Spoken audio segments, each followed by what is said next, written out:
بسم الله الرحمن الرحيم. الحمد لله رب العالمين والصلاة والسلام على أشرف الأنبياء والمرسلين وعلى آله وصحبه وأمته أجمعين أما بعد. عزیز طلباء کرام، آج کی اس ویڈیو کے اندر ہم سورہ لقمان آیت نمبر 33 اور 34 پڑھیں گے۔ اللہ تعالیٰ ارشاد فرماتے ہیں، یا ایہا الناس، اے انسانو، اتقو، بچو، ربکم، اپنے رب کی نافرمانی سے، وخشو، اور ڈرو، یومن، اس دن سے، لا یجزی والد، نہ کام آئے گا کوئی باپ، عن ولدہ، اپنے بیٹے کو، ولا مولود، اور نہ کوئی اولاد، ہوا وہ، جازن، کام آئے گی، عن والدہ، اپنے والد کے، شیئن، کچھ بھی۔ ان وعد اللہ، بے شک اللہ کا وعدہ، حق، سچا ہے، فلا تغرنکم، تو نہ دھوکے میں ڈالے تمہیں، الحیات الدنیا، دنیا کی زندگی، ولا یغرنکم، اور نہ تمہیں دھوکے میں ڈالے، باللہ، اللہ کے معاملے میں، الغرور، دھوکے باز یعنی شیطان۔ ان اللہ، بے شک اللہ، عندہ، اسی کے پاس ہے، علم الساعۃ، قیامت کا علم، وَيُنَزِّلُ الْغَيْثَ، اور وہی بارش برساتا ہے، وَيَعْلَمُ، اور وہی جانتا ہے، مَا فِي الْأَرْحَامِ، جو رحموں میں ہے، وَمَا تَدْرِي، اور نہیں جانتا، نفس، کوئی بھی متنفس، کوئی بھی ذی روح، ماذا تکسب غدا، کہ وہ کل کیا کمائے گا، وَمَا تَدْرِي، اور نہیں جانتا، نفس، کوئی شخص، کوئی ذی روح، بِأَيِّ أَرْضٍ، کس زمین پر، تموت، وہ مرے گا۔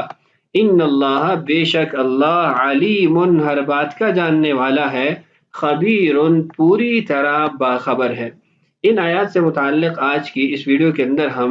انشاءاللہ جلالین کی عبارت پڑھیں گے۔ دیکھیے، یا ایہا الناس، اے انسانوں، انسانوں سے کون مراد ہے؟ فرماتے ہیں یہاں پر اہل مکہ مراد ہے، کہ اے اہل مکہ، اے کافرو، اتقو، ڈرو،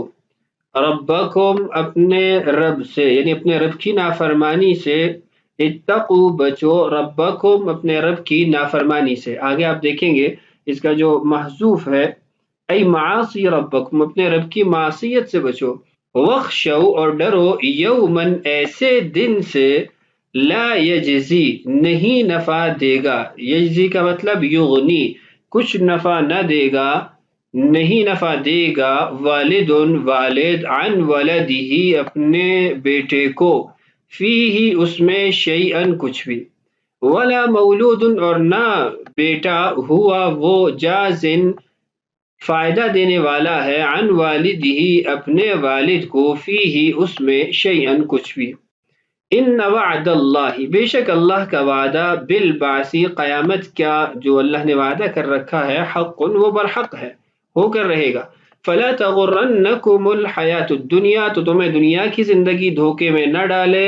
وہ غافل نہ کرے، عن الاسلام، اسلام سے،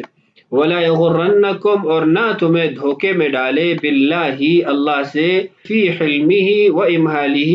اللہ کے حلم کی وجہ سے، اس کی مہلت دینے کی وجہ سے، الغرور، دھوکے باز، دھوکے باز سے مراد ہے الشیطان، شیطان۔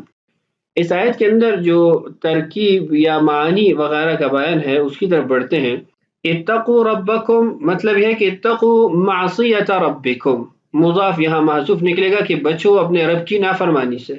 اور یہ کلمہ یومن، یہ موصوف ہے، اور آگے جو دو جملے ہیں وہ اس کی صفت ہے۔ لا یجزی والد عن ولدہ، یہ معطوف علیہ ہو جائے گا، اور ولا مولود هو جاز عن والدہ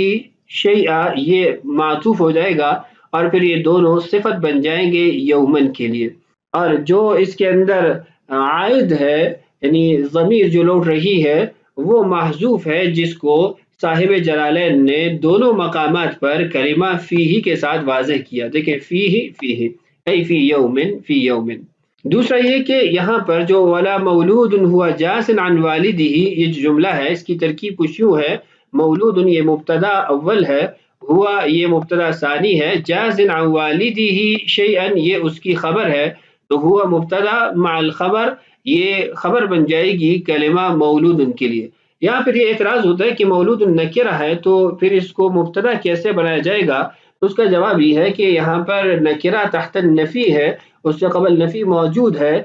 اگر نکرہ تحت النفی ہو تو اس کو مبتدا بنایا جا سکتا ہے۔ کلمہ شیئا اس میں تنازع الفعلین ہے، یعنی لا یجزی والد عن والدہ شیئا ولا مولود هو جاز عن والدہ شیئا۔ اب تنازع الفعلین ہے تو پھر جو دوسرا جملہ ہے ولا مولود هو جاز، اس کو اس کے ساتھ قائم کر دیا جائے گا، اور جو پہلا جملہ ہے اس کو آپ دیکھیں تو صاحب جلالین نے وہاں پر محذوف ظاہر کیا ہے، محذوف کو نکالا ہے شیئا، تو یہ شیئن یہ پہلے جملے کے ساتھ ہو جائے گا، اور جو قرآن پاک کے اندر مذکور کلمہ شیئن ہے وہ ترکیب کے اعتبار سے ولا مولود هو جازن کے ساتھ متعلق ہو جائے گا۔ ان وعد اللہ حق فلا تغرنکم الحیات الدنیا ولا یغرنکم باللہ الغرور۔ باللہ یہ بات سببیہ ہے جس کو آگے صاحب جلالین نے حذف مضاف کو ظاہر کر کے ثابت کیا ہے کہ ولا یغرنکم بسبب حلم اللہ وامہالہ الشیطان، کہ شیطان اللہ کے حلم اور مہلت دینے کے سبب اس کی وجہ سے تمہیں دھوکے میں نہ ڈالے۔ شیطان کا دھوکہ کیا ہوگا؟ شیطان کا دھوکہ یہ ہوگا یرجئکم التوبۃ والمغفرہ، وہ یہ دھوکہ دے گا کہ بعد میں توبہ کر لینا، مغفرت مانگ لینا، اللہ بڑا غفور رحیم ہے، معاف کر دے گا، تو ان امور کی طرف شیطان تمہیں نہ لے جائے، اس سے بچنا۔ جہاں تک اس آیت کا مفہوم اور مضمون ہے اس سے متعلق اگر بات کی جائے تو اس آیت کے اندر دو مفہوم ہمیں حاصل ہوتے ہیں۔ ایک مفہوم یہ ہے کہ یہ آیت کفار کے ساتھ مخصوص ہے، یعنی اس کا مطلب یہ ہے کہ ایمان وال کہ اگر کافر باپ ہو اور بیٹا مسلمان ہو، یا بیٹا وہ کافر ہو اور باپ مسلمان ہو، تو یہ لوگ ایک دوسرے کو فائدہ نہیں دے سکیں گے۔ ایسے اگر دونوں کافر ہیں تو پھر بھی ایک دوسرے کو فائدہ نہیں دے سکیں گے، اور اگر دونوں ایمان والے ہیں، مومن ہیں، تو اس میں یہ ایک دوسرے کو فائدہ پہنچا سکتے ہیں، کیونکہ قرآن پاک کے اندر دیگر کچھ آیات ہیں جو ہمیں یہ معنی دیتی ہیں، یہ مفہوم ہمارے لیے واضح کرتی ہیں کہ اگر ماں باپ اور اولاد مسلمان ہو، ایمان والی ہو، تو وہ قیامت کے دن ایک دوسرے کو فائدہ پہنچا سکتے ہیں۔ مثلا سورہ طور کے اندر اللہ تعالیٰ ارشاد فرماتے ہیں والذین آمنوا واتبعتهم ذریتهم بإیمان الحقنا بهم ذریتهم وما ألتناهم من عملهم من شیء، یعنی جو لوگ ایمان لائے اور ان کی اولاد بھی ایمان میں ان کے تابع ہوئی، یعنی وہ بھی مومن ہو گئے، تو ہم ان کی اولاد کو بھی ان کے ماں باپ صالحین کے درجے میں پہنچا دیں گے۔ اسی طرح اللہ تعالیٰ ایک اور مقام پر ارشاد فرماتے ہیں جنات عدن يدخلونها ومن صلح من آبائهم وازواجهم وذرياتهم، یعنی ہمیشہ رہنے کی جنتوں میں داخل ہوں گے، اور ان کے ساتھ وہ لوگ بھی داخل ہوں گے جو ان کے ماں باپ، بیوی اور اولاد میں سے اس قابل ہوں گے۔ مراد قابل ہونے سے حالت ایمان میں ہونا ہے۔ تو ان آیات سے یہ معلوم ہوا کہ قیامت کے دن اگر ماں باپ اور اولاد سب ایمان والے ہیں تو ایک دوسرے کے لیے سفارش اور شفاعت کا کام دے سکتے ہیں۔ یہ تو اس کا پہلا مفہوم۔ دوسرا مفہوم یہ ہے کہ یہ آیت عام ہے، یعنی مسلمانوں کے بارے میں بھی ہے، کافروں کے بارے میں بھی ہے، لیکن کافروں کے بارے میں عام عمومیت پائی جاتی ہے اس میں، کہ کسی بھی موقع پر کافر اپنے مسلمان اولاد کو یا مسلمان اپنے کافر اولاد کو قیامت کے دن فائدہ نہیں پہنچا سکے گا، یا کافر بیٹا کافر باپ کو، کافر باپ کافر بیٹے کو فائدہ نہیں پہنچا سکے گا۔ لیکن مسلمانوں کے حق میں اس کو عام نہیں مانا جائے گا بلکہ مخصوص بالمواقف مانا جائے گا۔ یہ قیامت میں مختلف احوال آئیں گے، مختلف مواقف ہوں گے، تو کچھ مواقف ایسے ہوں گے جس کے اندر باپ بیٹا ایک دوسرے کو فائدہ نہیں دے سکیں گے، بیٹا باپ کو فائدہ نہیں دے سکے گا، ماں کو فائدہ نہیں دے سکے گا، بہن بھائی ایک دوسرے کو فائدہ نہیں دے سکیں گے، لیکن کچھ احوال ایسے ہوں گے جس میں ایک دوسرے کی سفارش کریں گے، ایک دوسرے کو اپنے درجات میں لانے کی شفاعت کریں گے۔ تو یوں پھر دوسرے مفہوم میں یہ آیت مسلمان اور کافر دونوں کے حق میں ہو جائے گی، لیکن مسلمانوں کے حق میں یہ کچھ مواقف کے ساتھ، کچھ احوال کے ساتھ مخصوص رہے گی۔ مزید تفصیلات اگر آپ اس کی دیکھنا چاہیں تو کتب تفسیر میں آپ کو اس کی تفسیر، تشریح وغیرہ سیر حاصل مل جائے گی، آپ وہاں پر اس کو مطالعہ کر سکتے ہیں۔ اور یہاں پر یہ بات بھی قابل غور ہے کہ اللہ تعالیٰ نے یہاں پر باپ بیٹے کے رشتے کو ذکر کیا ہے کہ باپ بیٹے کو فائدہ نہیں دے سکے گا، بیٹا باپ کو فائدہ نہیں دے سکے گا۔ اس کی وجہ یہ ہے کہ دنیا کے اندر باپ اپنے بیٹے پر جو شفقت اور محبت کا معاملہ کرتا ہے، قیامت میں یہ شفقت اور محبت بھی فائدہ نہ دے گی، کام نہ آئے گی، وہاں پر یہ شفقت محبت باقی نہیں رہے گی۔ اور ایسے ہی بیٹا باپ کا ادب احترام کرتا ہے، محبت شفقت دیتا ہے، تو وہ بھی قیامت کے دن فائدہ نہیں دے گا، وہ محبتیں بھی زائل ہو جائیں گی۔ باقی تفصیلات آپ سے پہلے عرض کر دی ہے۔ دوسری آیت کی طرف بڑھتے ہیں۔ ان اللہ عنده علم الساعة، بے شک اللہ اسی کے پاس ہے قیامت کا علم، متى تقوم، کب یہ قائم ہوگی، وَيُنَزِّلُ الْغَيْثَ،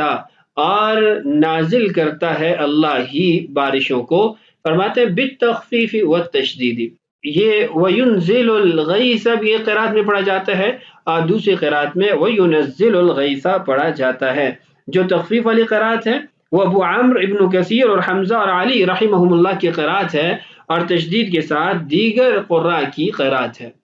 بوقت یعلمہ، یعنی اس وقت کو اللہ ہی جانتا ہے جس میں بارش نازل ہوگی۔ وَيَعْلَمُ مَا فِي الْأَرْحَامِ، اور وہی جانتا ہے جو کچھ رحموں میں ہے، اذکر ام انثی،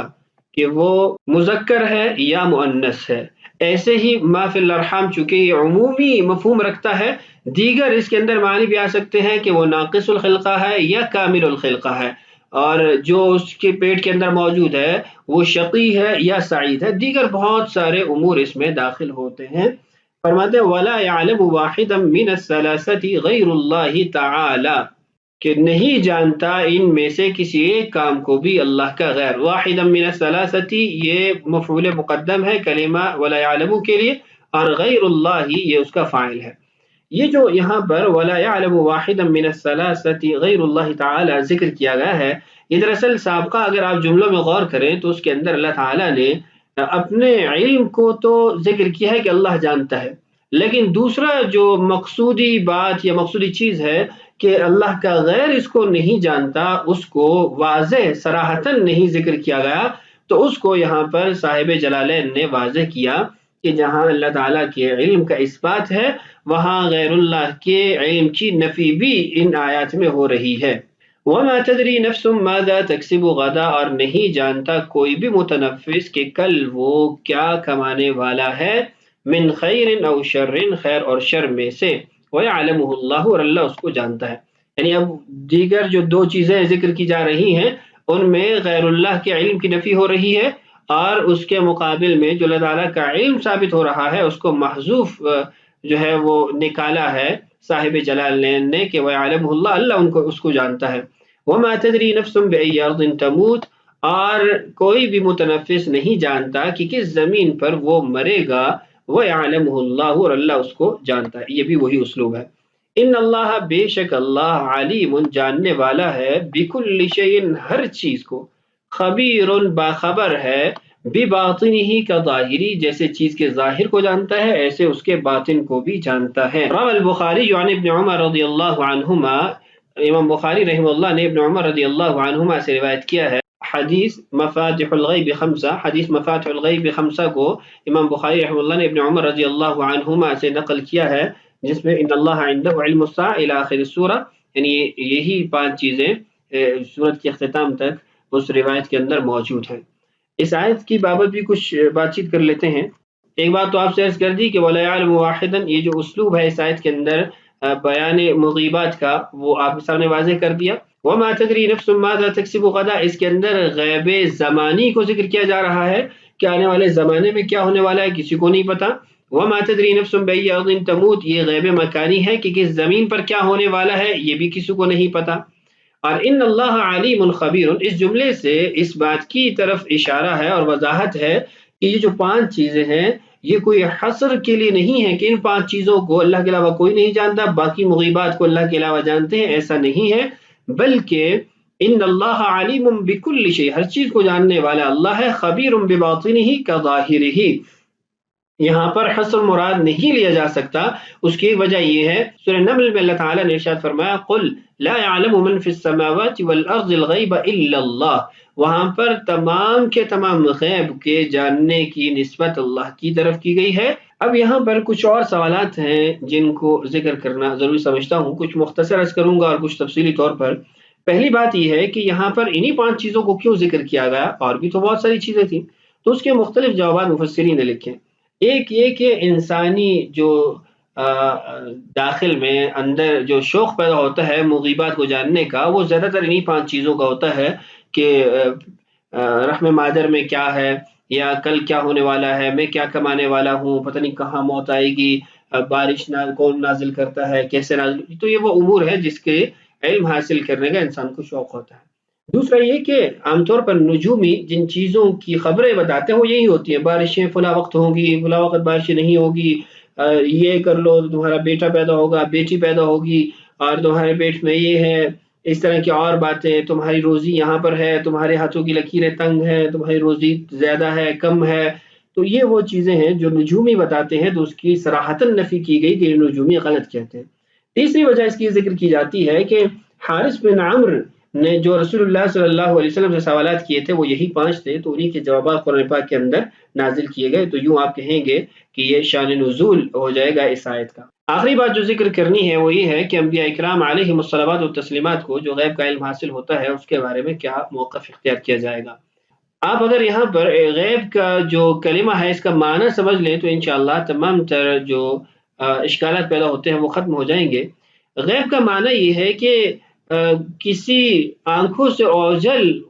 کا بات کا یا کام کا بلا واسطہ علم حاصل ہو جانا، یہ غیب کہلائے گا۔ یعنی جو چیز مشاہدے میں نہیں ہے اس کا علم بغیر کسی واسطے کے حاصل ہو جانا، یہ علم غیب کہلاتا ہے۔ اور اللہ کے علاوہ کوئی بھی ایسی ذات نہیں ہے، ایسی مخلوق نہیں ہے جو بلا واسطہ ان چیزوں کو جان سکے۔ جہاں تک انبیاء کرام علیہم الصلوات والتسلیمات کی ذات کی بات ہے تو ان کو یہ علم اللہ تعالیٰ کی طرف سے دیا جاتا ہے، غیب کی خبریں ان کو اللہ تعالیٰ کی طرف سے دی جاتی ہیں۔ اس لیے قرآن پاک میں تلک من انباء الغیب نوحیہا الیک کہا گیا ہے کہ غیب کی خبریں ہیں، نفس غیب نہیں ہے بلکہ غیب کی خبریں ہیں جو آپ کی طرف وحی کی جا رہی ہیں۔ تو ان کا علم ذاتی نہیں ہوتا بلکہ علم وہ اللہ تعالیٰ کی طرف سے عطا کردہ ہوتا ہے، تو اس کو علم غیب نہیں کہا جائے گا بلکہ انباء الغیب کہا جائے گا کہ غیب کی خبریں ان کو بتائی گئی ہیں۔ یہاں پر میں مختصراً ایک چھوٹی سی بحث اسی سے متعلق ذکر کر دیتا ہوں جس سے انشاءاللہ مزید بات واضح ہو جائے گی، اور وہ بحث یہ ہے کہ غیب کی 2 قسمیں ہیں۔ ایک احکام غیبیہ ہے، جیسے احکام شرائع ہیں جن میں اللہ تعالیٰ کی ذات و صفات کا علم بھی داخل ہے جس کو علم عقائد کہا جاتا ہے، اور وہ تمام احکام شرعیہ بھی جن سے یہ معلوم ہوتا ہے کہ اللہ تعالیٰ کو کون سے کام پسند ہے اور کون سے ناپسند، یہ سب چیزیں غیب ہی کی ہیں۔ اور دوسری قسم اکوان غیبیہ یعنی دنیا میں پیش آنے والے واقعات کا علم ہے، اکوان غیبیہ۔ پہلی قسم کی جو غائبات ہیں ان کا علم اللہ تعالیٰ کی طرف سے انبیاء اور رسول کو عطا کیا جاتا ہے، جس کو اللہ تعالیٰ نے سورہ جن میں بھی ارشاد فرمایا فَلَا يُظْهِرُ عَلَى غَيْبِهِ أَحَدًا إِلَّا مَنِ ارْتَضَىٰ مِن رَّسُولٍ، کہ اللہ تعالیٰ اپنے غیب پر کسی کو مطلع نہیں کرتے سوائے اس رسول کے جس کو اللہ تعالیٰ اس کام کے لیے پسند فرما لے۔ اور دوسری جو قسم ہے یعنی اکوان غیبیہ کی، ان کا علم کلی تو حق تعالیٰ کسی کو عطا نہیں فرماتے، وہ بالکل ذات حق کے ساتھ مخصوص ہے، مگر علم جزئی خاص واقعات کا جب چاہتا ہے، جس قدر چاہتا ہے، جس کو چاہتا ہے عطا فرما دیتا ہے۔ اسی طرح اصل علم غیب تو سب کا سب حق تعالیٰ کے ساتھ مخصوص ہے، پھر وہ اپنے علم غیب میں سے احکام غیب کا علم تو عادتاً انبیاء کرام علیہم الصلوات والتسلیمات کو بذریعہ وحی بتلاتے ہی ہیں، اور یہی علم ان کی بعثت کا مقصد ہے۔ اکوان غیب کا علم جزئی بھی انبیاء اولیاء کو بذریعہ وحی یا الہام جس قدر اللہ تعالیٰ کو منظور ہوتا ہے عطا فرما دیتا ہے۔ جو من جانب اللہ عطا کیا ہوا علم ہے اس کو حقیقی معنی میں علم الغیب نہیں کہا جا سکتا بلکہ غیب کی خبریں انباء الغیب کہا جاتا ہے۔ یہ جو مفید بحث میں نے آپ کے سامنے بیان کی ہے، پڑھی ہے، یہ علامہ شبیر احمد عثمانی رحمہ اللہ کے فوائد میں سے ہے، جس کو معارف القرآن کے اندر صفحہ نمبر 54 جلد نمبر 7 کے اندر ذکر کیا گیا ہے، آپ اس میں اس کو پڑھ سکتے ہیں۔ تو آج کی ہماری اس ویڈیو میں سورہ لقمان مکمل ہو گئی، انشاءاللہ اگلی ویڈیو میں سورہ سجدہ شروع کرتے ہیں۔ اللہ تعالی ہم سب کو قرآن سے سچی محبت، شغف اور لگن نصیب فرمائے۔ السلام علیکم ورحمۃ اللہ وبرکاتہ۔